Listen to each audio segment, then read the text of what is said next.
परमाराध्य ने कहने की कृपा की, बैठो।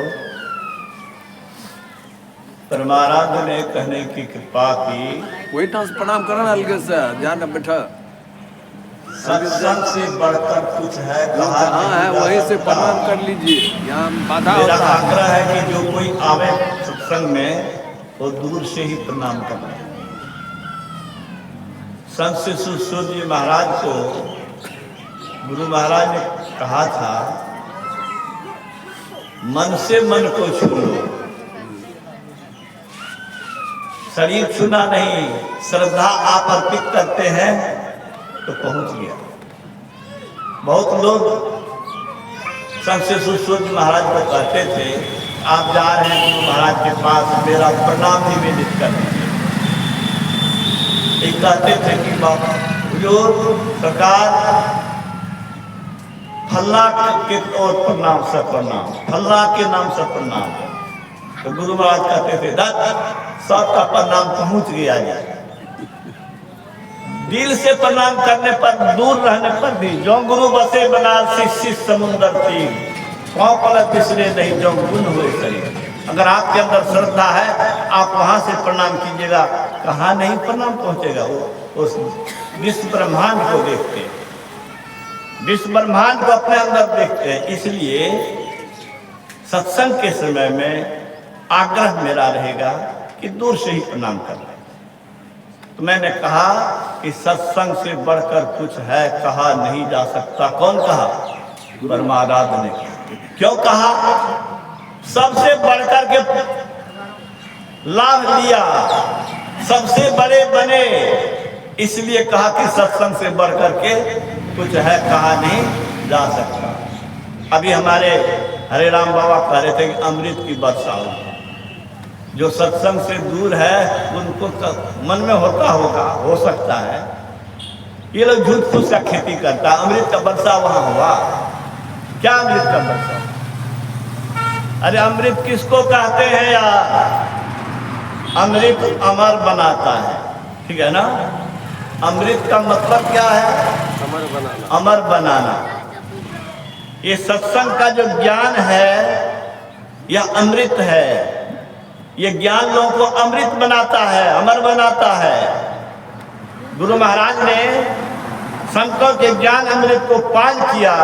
कैसे पान किया? मुंह से नहीं, मन से ग्रहण किया, उस पर विचार किया, मनन किया कि क्या कह रहे हैं, और जो कह रहे हैं वो उन्होंने किया, निधिध्यासन किया और उसको अनुभव किया, अपने में अनुभव किया।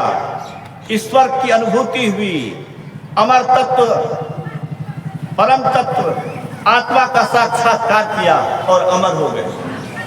कुछ लोग कहेंगे कि अमर कैसे हो गए?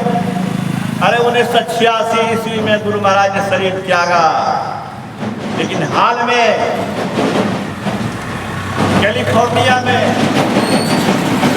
मेरा एक विद्यार्थी है, कैलिफोर्निया यूनिवर्सिटी में प्रोफेसर है संगीत का, उसने एक खरगोश पाल के रखा। बड़ा प्यारा खरगोश था, बहुत प्यार करता था। वह बीमार पड़ गया, उसकी तरह तरह से इलाज कराया, कैलिफोर्निया के बड़े बड़े डॉक्टर को दिखाया, पैसे की परवाह नहीं किया, लेकिन वह मरणासन्न स्थिति में पहुंच गया। जब मरणासन्न स्थिति में पहुंच गया, रात्रि का बेला है, अब सोने के लिए जाना है, उसने सोचा कि अब तो ये दम तोड़ ही देगा, एक बार गुरु महाराज का दर्शन करा देते हैं।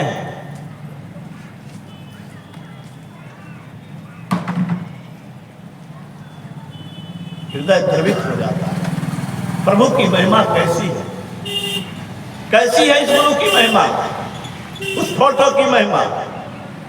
फोटो का दर्शन कराया किस लिए?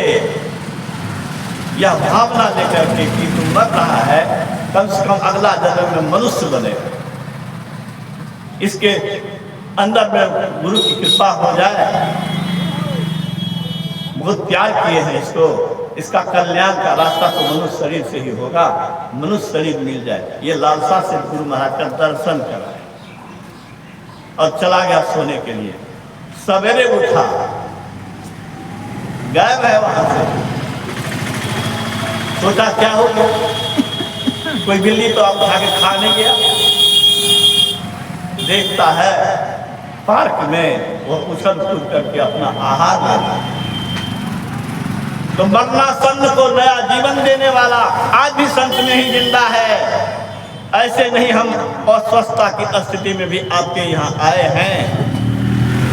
मैं जानता हूं और मानता हूं कि इनका नाम लेते हुए मर जाने से अमर हो जाएंगे। मेरे गुरु ने कहा था सत्संग करते करते मर जाना अच्छा है कि बैठे बैठे सड़ जाना। हम लोग उसी से प्रेरणा लेकर के उनके शरण में रहते हैं और जानते हैं और मानते हैं कि उनके शरण के बिना कहीं आपको सुरक्षित जगह नहीं है। संतों का उद्घोष है, संत शरण जो पड़ा ताही का लगा ठिकाना और कहीं नहीं कुशल। अरे कुशल पूछने से कुशल हो जाएगा क्या? कुशल चाहते हो तो सुन लो, संत शरण जो पड़ा ताही का लगा ठिकाना और कहीं नहीं कुशल, सकल वैराग चबाना। काल के चवेना में बने रहोगे, दुख भोगते रहोगे। तो अब मैं मनोज से आग्रह करता हूं, जो कश्मीर से लेकर कलकत्ता तक दिल्ली पंजाब को हिलाने वाले लाखों दिल में छाए हुए संगीत के विशेषज्ञ, भजन के विशेषज्ञ महात्मा सौभाग्य से आपके बीच पधारे हैं। मैं उनसे आग्रह करता हूं कि आपको लाभान्वित करें।